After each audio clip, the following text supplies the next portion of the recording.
Here's Matt. I'm Matt. So the game that we're going to be playing today is What's That Art? What's that art? We're going to be bringing in Matty G over here. What's popping, brother? You're looking super vibe right now with that bathrobe. Let me tell you. You can probably tell right now that while we're going to be looking at fine art, I recently copped this tee that turns me into fine art. So I guess that gives me a little bit of authority on this. No doubt, no doubt. So he's going to be guessing the title of famous art pieces. So, Matt, you ready? I'm just a chill dude trying to look at some fine art and look at some pictures too. Love it. Well, let's get started. This first one was painted in 1931 by El Dali. What's the name, Matt? All right. This one we've all seen before. This one's Who Melted All My Clocks by Salvador Dali. That is surprisingly close. It's called The Persistence of Memory, but it can also be called Soft Watches, aka Melted Watches. So I guess that's point one. Are we doing points? I'll take a point. Is that like a type of like bed? Is that like a hammock? It's like getting covered with sand? Kind of looks like a tamale. That's the weirdest thing is that I'm wondering why are they out at the beach with all these clocks and like They're just wasting time. Okay. This next iconic piece was painted in 1952 by Francis Bacon. Bro, this is definitely when you're looking for the light switch in the middle of the night and you stub your toe. This is actually a 13-year-old listening to the Travis Scott Fortnite concert. That one's part of a 6-piece series called Study for a Head, commonly known as Screaming Pulp. This next one I think you're going to love. It was painted in 1434 by Netherlandish painter Jan van Eyck. I'm noticing the face that the girl's giving. She's like definitely giving off a face like, why you keep texting these hoes? She looked through this guy's phone and he's like, baby, I swear to you, I don't know who Valerie is.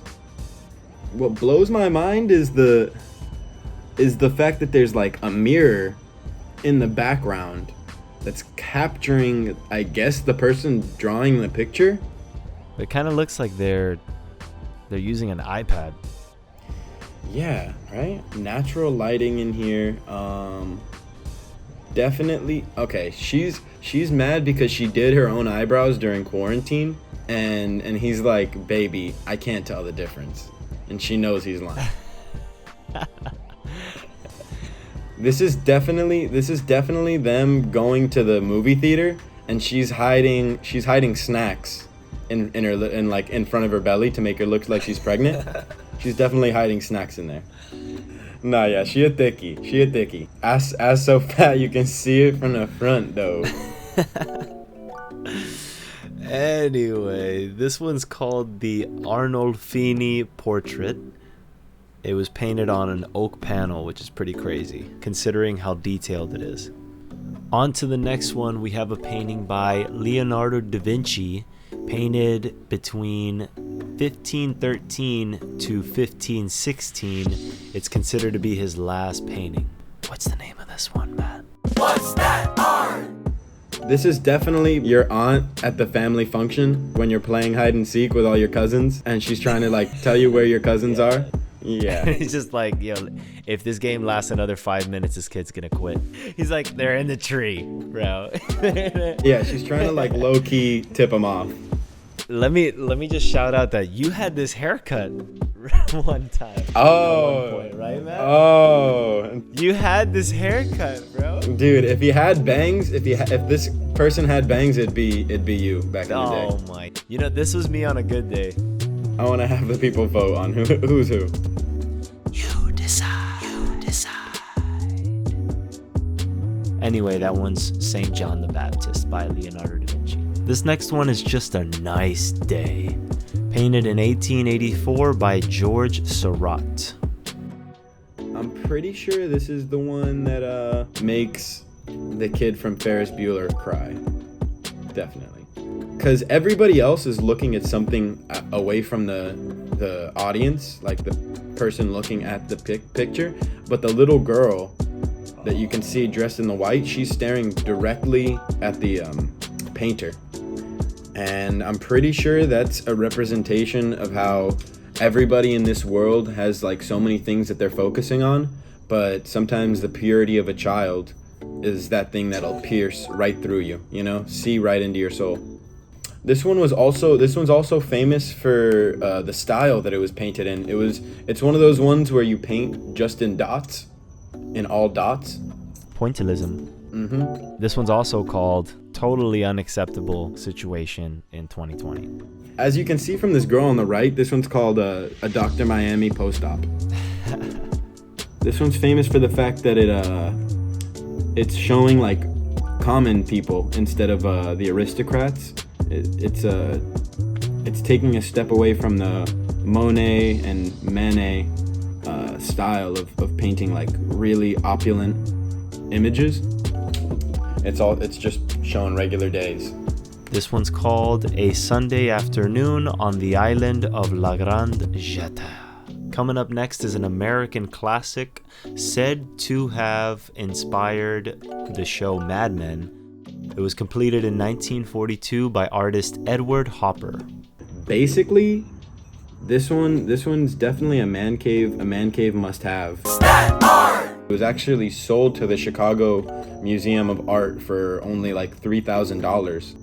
That one's called Nighthawks. Nighthawks.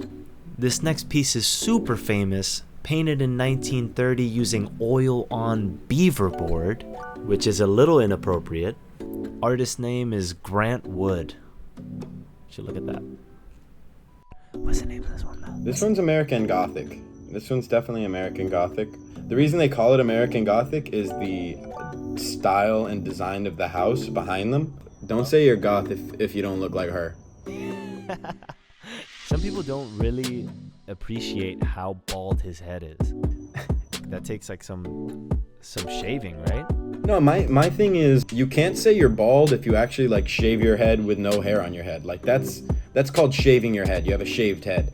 But when you actually have the guts to go bald like this guy, that's real bald, you know? That's real bald. They should call this one Real Bald and Miss Spoonface. These are the neighbors on the block that will always call the cops. I see Always that. call the cops. I see that. This one's definitely Bart and Muriel on oil. This is like one of those ruined childhood posts where it tells you what like Courage the Cowardly Dog actually looks like. Oh, I see that. This one's like, you remember Hey Arnold? This is them now. What's that art extra? All right, Matt, so it sounds like you have an art piece that you want to throw in the mix? This is one that I remember hearing about. It's a picture of Jesus during one of the stories of the Sea of Galilee. The reason that I brought this one up is because it was stolen. The original picture is lost. Nobody knows where it is. It was stolen in like the 80s or the 90s. This picture is a dope one. I'm pretty sure he like ripped his jewel and like when he blew out the smoke, it like calmed the storm. Yeah, dude. Which one's Jesus? He's in the back chilling. It's super nice. I like the use of light and dark. It looks like a really shitty day. This is definitely not the climate to be like, you're definitely not going to want to be eating like a hot soup. I'm looking at Buddy in the red robe. He's like, bro, I knew I shouldn't have eaten all that food before I came on here. Thinking like I'm never gonna eat hot soup with you guys again. When you know you're gonna have to pay for the complete Uber because your boy is yakking. No, this is definitely actually a painting of the first time anybody did the Jim stare at the camera off his face. This guy's Jim staring at the camera like, there's no good news here. Well, shit. This wraps up. What's that art? thank you for having me, y'all. I can't wait to inject myself into more of the Ionit beauty, the Ionit art. Matt, You've been an amazing guest and astonishingly better at this game than honestly I thought you would have been. So big kudos to you on that. Yeah, no, all of that was lies. All of that was made up. Thank you, Matt. And if y'all out there learned something, that's great. And if you didn't, that's also great, because that's not what this was for. Hope to see y'all again next time. Hope to see you guys next time on, what's the name of this show? What's that art?